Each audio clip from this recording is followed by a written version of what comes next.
welcome back to our channel. Today, I'm an official author because you see, I wrote a book and I'm going to read it to you. But before we begin, you need to subscribe to our video and click the bell to get notified for our latest videos that we post. And also click the thumbs up button so we can get more thumbs up. All right, let's get started. All right, the title is called Princess Miss No Good by Karis, Grasshopper Publishing Company. And on the back of the page, it's Princess Miss No Good. This is the summary. Once upon a time, there was a princess named Kate, and Kate had a little sister named Abby. Kate wanted to get meaner because she was a mean sister. So she went to a witch who gave her a magic potion. But then, accidentally, Abby drank it. What will happen to Abby? Can she save her sister? Is there hope? Okay. Let's start. Princess Miss No Good. This is dedicated to my mom for helping me write and plan my story, my dad for giving me encouragements, and my sister for supporting me. Copyright 2020. Okay? Princess Miss No Good by Karis. Once upon a time, there was a princess named Kate Wilson. Kate had a little sister, and they were the exact opposite from each other. Kate's little sister was always kind, helpful, and always helped around the house. But Kate, she was a mess. She was always lazy, naughty, and stubborn. Kate tried anything possible to make life miserable for her family. Even their housekeeper, Jasmine, was so frightened.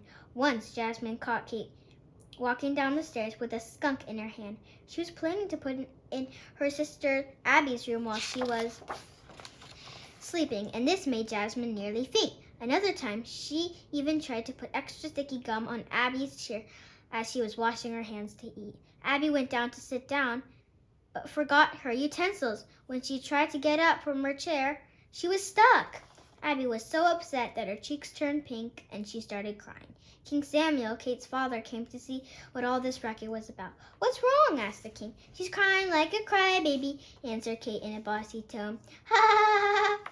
That's enough talk out of you. Go upstairs to your room, and no supper, and you are grounded," said her father feverishly. Kate was so mad that she took Kathy, her sister's doll, and ripped her head off.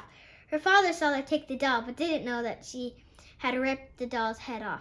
"Give her doll back immediately!" roared her father. "You mean this?" She held the doll in her hands. Her father couldn't see that far from the stairs and called her to come back downstairs to give Abby her doll back in her hands. She listened to his orders, but instead of going downstairs, she threw the doll at Abby's face. Thwack! "Ouch, that hurt," Abby said as she sobbed. "You just go to your room immediately," said the king as he roared with madness. "How about the answer is nope," murmured Kate. "Well, then I'll have to put you in your room then, Mr. Smarty Pants," shouted Samuel. "I am a Smarty Pants indeed," replied Kate.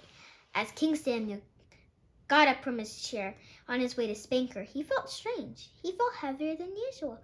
"What are you laughing about? How did this chair stick to me and—" "Oh, gum! Who did this? I demand to know!" exclaimed the king. By now, the king was starting to lose his temper. "I told you I'm a smarty pants," teased Kate, "and Abby is annoying and brainless." "Ha ha," said Kate meaningfully. Then Abby started to cry again. This left the king without no choice to say, "Okay, here's your 58th consequence, and it's only been 1 month. No birthday parties, no presents, no playdate, no—" "Knock, knock! Oh, she's here already. I guess I'll have a playdate 20 minutes earlier," Kate said as she completely ignored her dad. "What am I going to do with that troublemaker?" said her dad sleepily.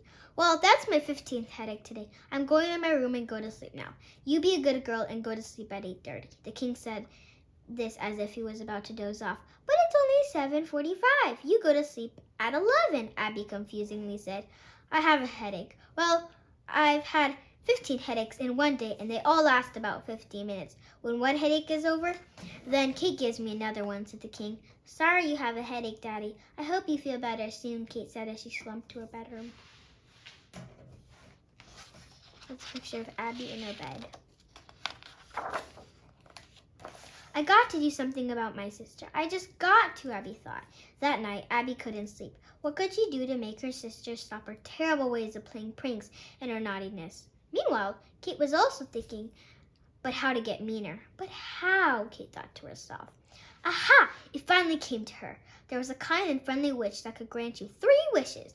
She quickly ran out of the castle into the witch's house, telling her parents that she was leaving, but did not tell them where.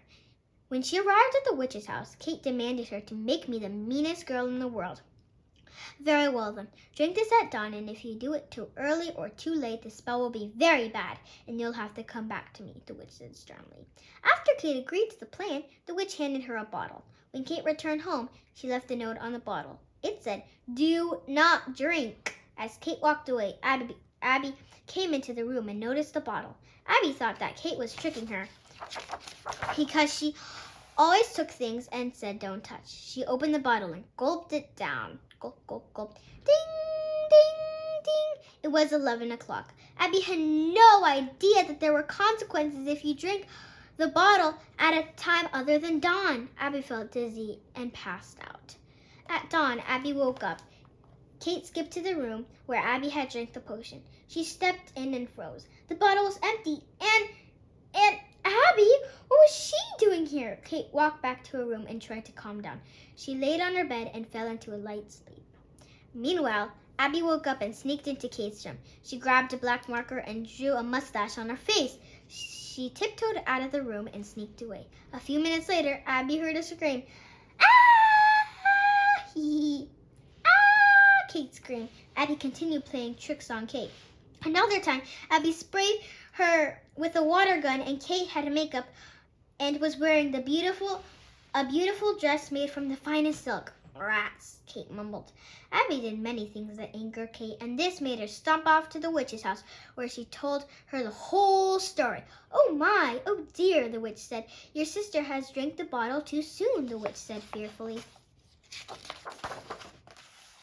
Well, then how do I break the spell? Kate demanded. Simply be kind, the witch responded. What? But I can't. I've always been mean, and that's the way it should be, Kate argued.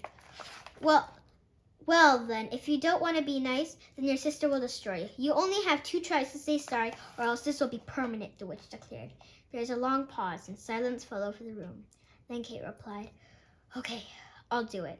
As soon as Kate said this, the witch disappeared in a cloud of smoke. Poof. As Kate was walking home, she kept repeating the words the witch said to herself. Be kind, be kind, be kind. Before she knew it, Kate was back at the palace gate. She made a promise to herself. No matter what, she would act kind in order to save her sister. When Kate walked into her room, Abby was standing there with a handful of frogs. She let go of all the frogs, and they made everything slimy and wet. Abby! Yelled Kate. Kate had one more chance to say, I forgive you. However, at this moment, she just knew she couldn't. The next morning, Kate decided to stay low for the day.